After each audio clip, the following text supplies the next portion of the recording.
Querida igreja, a paz do Senhor Jesus, agradeço a recepção, a maneira calorosa e hospitaleira com a qual somos recebidos aqui desde ontem, na pessoa do nosso irmão Tiago e toda a igreja do Senhor.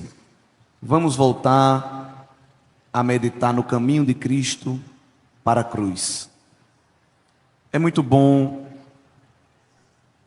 ter um evento tão grandioso neste porte, inspirado pelo tema da cruz. Vimos algumas realidades acerca do caminho para o Gólgota e queria voltar aí para João. Os 4 evangelistas falam acerca da mensagem da cruz. João também nos brinda, revelado pelo Espírito Santo, com detalhes riquíssimos. Algumas coisas interessantes do julgamento de Jesus.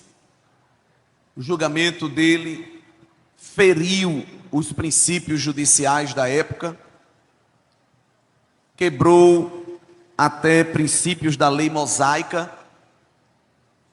Nós vimos que o Sinédrio queria retardar o plano de levar Jesus à morte, mas Deus, soberanamente regendo os acontecimentos, permitiu que este evento deflagrasse, se iniciasse, e Jesus vai ser julgado à noite.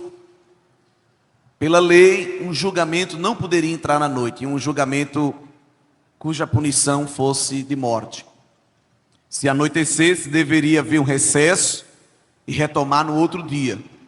Mas quando levam Jesus para a casa de Anás, ele passa depois Jesus para Caifás, depois volta para o conselho do Sinédrio. Eles fazem tudo isso durante a noite, durante a madrugada, ferindo um princípio de Levítico 21. Eles estavam tão ensandecidos por matar Jesus que nem perceberam o cumprimento da lei. Também, se a sentença fosse de morte, a lei mosaica exigia um dia de jejum para que cumprissem aquela sentença. Eles não observaram também esta cláusula. Caifás, num teatro, querendo acusar Jesus de blasfêmia, embora em nenhum momento Jesus tenha blasfemado, mas quando Jesus afirma que é filho de Deus, eles não aceitam, não reconhecem isso, e ele toma essa palavra de Jesus como blasfêmia, e num teatro rasga as suas vestes. A lei também proibia que o sumo sacerdote rasgasse as suas vestes em público. E ele, não sei se esquece disso, mas termina por infringir a lei. Hipocritamente defendendo a lei, termina por quebrá-la. Isso parece o tempo que a gente está vivendo, inclusive nesse país, de pessoas que defendem leis e nesta ideologia de uma defesa desenfreada das leis, terminam por quebrá-las. Em ditaduras e em tantas coisas que temos visto por aí. Jesus precisava chegar na cruz com uma sentença de algum crime, de algum pecado, mas ele não teve pecado algum. Então o Sinédrio judaico e o Império Romano promovem um arrumadinho, uma maracutaia para conseguir chegar a um consenso. O Sinédrio queria que Jesus fosse morto por causa da blasfêmia, por causa de afirmar ser rei, de afirmar ser filho de Deus. Isso não era nenhuma mentira. Jesus é rei, Jesus é filho de Deus. O Império Romano não ia matar uma pessoa por causa disso. E os religiosos judaicos vão fazer um joguete com Pilatos, fazendo uso da declaração de Cristo numa interpretação errônea, dando a entender de que Jesus queria se levantar com uma insurreição para destruir o Império Romano. E Jesus não tinha desejo de participar de uma briga política. Jesus não veio levantar uma bandeira de uma nação, não veio instaurar um reino humano. Embora alguns judeus tinham essa esperança de que Jesus era esse Messias político, que ia reivindicar o trono, tirar o poderio de Roma e devolver para Israel. Até João Batista ficou meio desencontrado entre as suas expectativas e a real missão de Cristo, porque João, ele tinha uma vertente muito forte para combater o sistema, tanto romano como o sistema eclesiástico falido. E já depois de Jesus avançar no ministério, os irmãos lembram quando João Batista, os seus discípulos até Jesus perguntar se ele realmente era o Messias ou eles deviam esperar outro.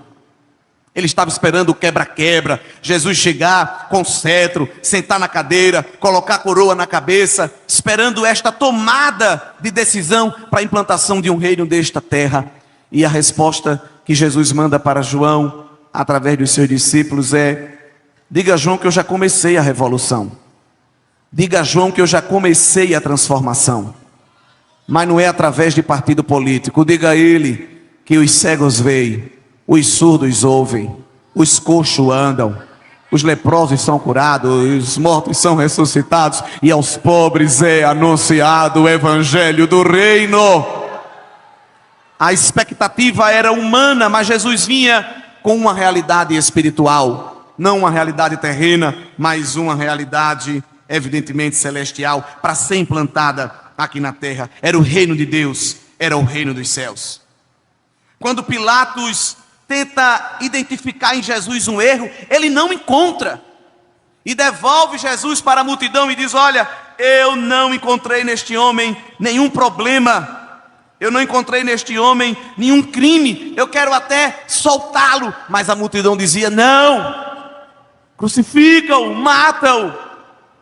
A mulher de Pilatos teve um sonho espiritual, entregou uma mensagem dizendo: olha, solta esse homem, porque esse homem aí tem alguma coisa espiritual nele, a gente não deve mexer neste negócio. Eram oportunidades da graça que Deus estava dando a Pilatos, mas ele preferiu o seu cargo político do que reconhecer que Jesus era rei dos reis e senhor dos senhores.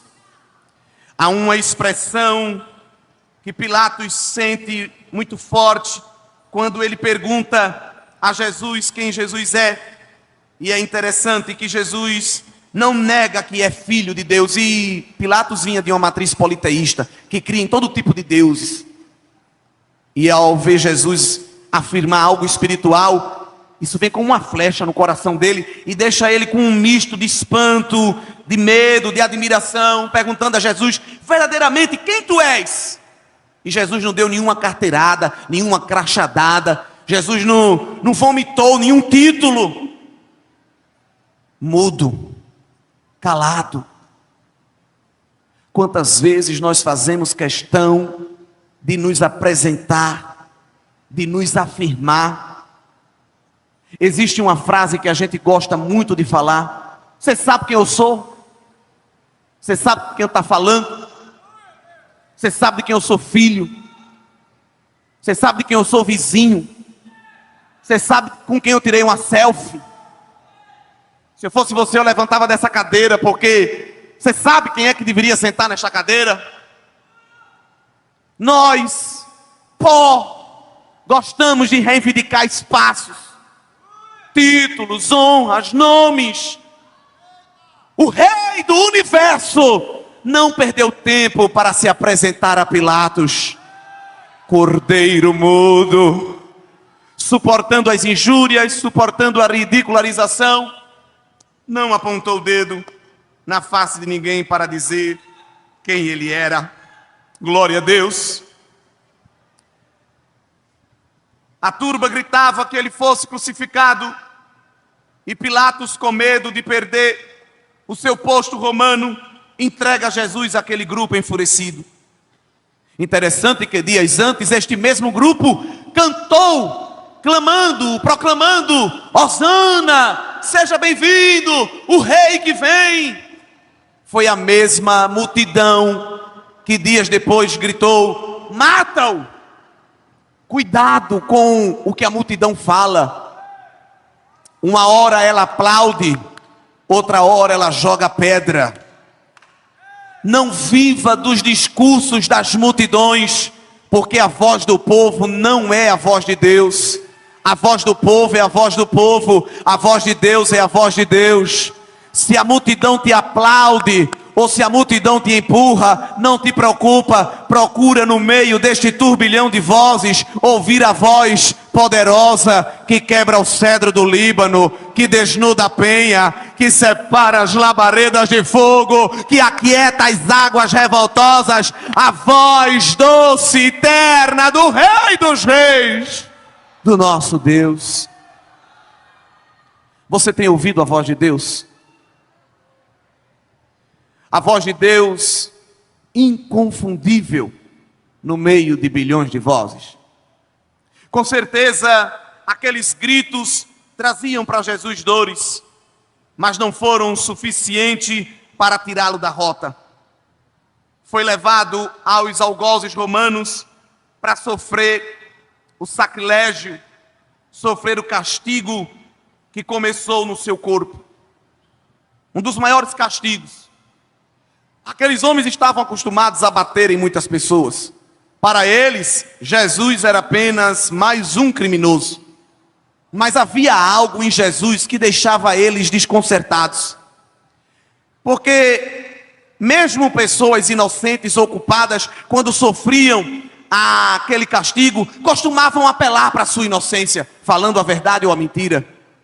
Gritavam, clamavam por clemência, por misericórdia, mas Jesus suportava tudo calado.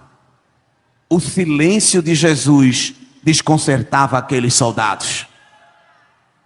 Quando estiver sofrendo afrontas, aprenda com a mensagem da cruz: silêncio. O silêncio incomoda. O silêncio desestabiliza alguém que vem feroz contra ti. O diabo quer que a gente se descabele, que a gente rasgue as vestes, que a gente corra desesperado, mas acima de tudo isso, continue convicto. Tudo isso está acontecendo porque o Pai está permitindo e tem uma hora para acabar.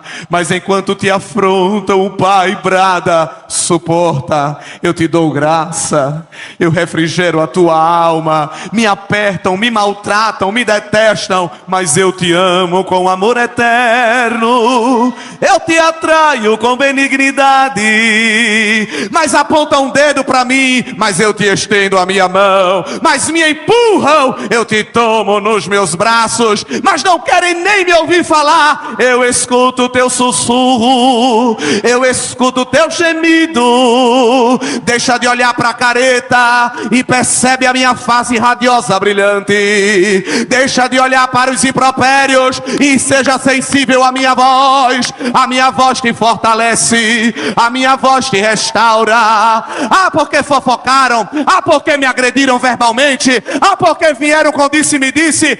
Esquece as vozes satânicas e ouve a voz do teu Salvador, a voz bendita, a voz da renovação. Tu crê que o Senhor está aumentando a tua sensibilidade da audição espiritual aqui esta noite? Para parar de se importar com os impropérios, as ridicularizações. Porque, irmãos, às vezes dói mais uma palavra do que um murro. Muitas vezes palavras açoitam mais do que chicotes. E o inimigo, ele é tão astuto que na maioria das vezes a arma que ele usa é uma alfinetada de uma palavra, é uma chicotada de uma palavra, que às vezes vem até combinada com um sorriso sarcástico. E quem vê de longe, vê alguém sorrindo, mas você que está perto está ouvindo o impropério, a agressão, a ridicularização. E quando na sua natureza humana você explode, alguém diz: que é isso, irmão? Cadê o amor? Alguém está lá alfinetando, ridicularizando. Tu não és profeta? Por que não te salvas? Tu não és rei? Olha aqui a tua coroa de espinho que cravava os nervos do crânio. Tu não és rei? toma aqui essa túnica, não é? Tu não é filho de Deus? Salva-te a ti mesmo. E o diabo catucando Jesus, para Jesus explodir, para falar o impropério. O Senhor vai te dar graça. Quem vai falar por ti é o Pai. Aleluia. Irmão, você crê que Deus está colocando um anzol e um freio em Senaqueribe, que está gritando, falando o que quer contra o povo de Deus, mas Deus ainda tem anzol e ainda tem freio, glória, para fazer Senaqueribe voltar de marcha ré. Tu vai procurar os teus algozes e não vai encontrar. As palavras de escárnio serão neutralizadas. Suporta só um pouco mais. Carrega a tua cruz, porque o Pai está no controle da tua caminhada. Silêncio. Inclusive nesta noite há uma anestesia para nós aqui. Que anestesia, irmão? O fruto do Espírito. Não vai precisar de remédio de tarja preta. Não vai precisar de ansiolítico. Você tem a anestesia do fruto do Espírito. Longanimidade correndo nas tuas artérias. Paciência. Eu vou explodir, vai nada. As minhas águas refrigeram a tua alma. Meu Deus do céu. Eu vou correr, vai não, porque há um rio que alegra a cidade de Deus. Ela não será abalada. Olha Deus renovando os teus níveis emocionais e dizendo: você vai suportar. Você vai suportar. Você vai até o fim, glória. Ninguém retrocede, ninguém recua. Se recuar, a minha alma não tem prazer. Mas vai recebendo a anestesia do fruto do Espírito. Olha Deus te dando alegria, aleluia. Olha Deus te dando fé. Olha Deus te dando mansidão e temperança, para você suportar o cálice até o fim. Estás chorando, mas vai sorrir, glória. Amanhã da ressurreição vai chegar. Alguém está dizendo: não é o Filho de Deus, mas no domingo de manhã alguém vai ter que dizer: é filho, é filho, é filho, para a glória de Deus Pai. Aleluia. O grande problema hoje é que no primeiro impropério a gente corre, mas a porta da graça está aberta e o refrigério de Deus está disponível. O que Jesus sofre na cruz foi sofrido por milhares de pessoas. O Império Romano, Fenício, Assírio costumava usar a prática da crucificação como punição para criminosos. Estima-se que só o Império Romano, ali nos arredores da Judéia, crucificou mais de 30 mil pessoas. Mas a cruz de Cristo é diferente. Porque todos os outros subiram no madeiro, porque eram malditos, eram criminosos, eram pecadores. A cruz de Cristo é diferente, porque ele não tinha pecado algum. A multidão preferiu liberar um criminoso e matar o inocente. E isso, na visão humana, é uma injustiça, mas na visão divina era a porta da justificação sendo aberta. O diabo pensando que estava fazendo uma bagunça na terra, mas no céu, o Pai no trono desenrolando o plano da salvação eterna que ninguém aqui poderia impedir. Deus estava no controle. A história da cruz de Cristo tem esse significado espiritual, porque nos revela que era um ato soberano de Deus que estava sendo executado. Outra coisa interessante é que o castigo que Jesus recebe dos soldados romanos se estima que foi maior do que todos os outros. Só o castigo que Jesus recebe, ele já poderia ter morrido, porque parece que os homens perderam a medida. Com Jesus, eles usaram mais força. mais ódio, mais furor. Mas Jesus ia derramar o sacrifício na cruz. A vida dele ficou por um fio, mas o Pai ainda estava sustentando. Glória a Deus. Colocaram Jesus para carregar a sua própria cruz. Há uma grande discussão, porque a cruz de Cristo era aquela barra vertical, atravessada por uma barra horizontal. Era tão pesada que a maioria carregava só a barra horizontal. Há muitos que creem que Jesus carregou a cruz toda. De uma maneira ou de outra, ele já estava tão debilitado para carregá-la, que os soldados exigem que Simão, que vinha de Cirene, ajude Jesus a carregar naquele trajeto. Isso significa o quão Jesus estava debilitado para carregar a cruz.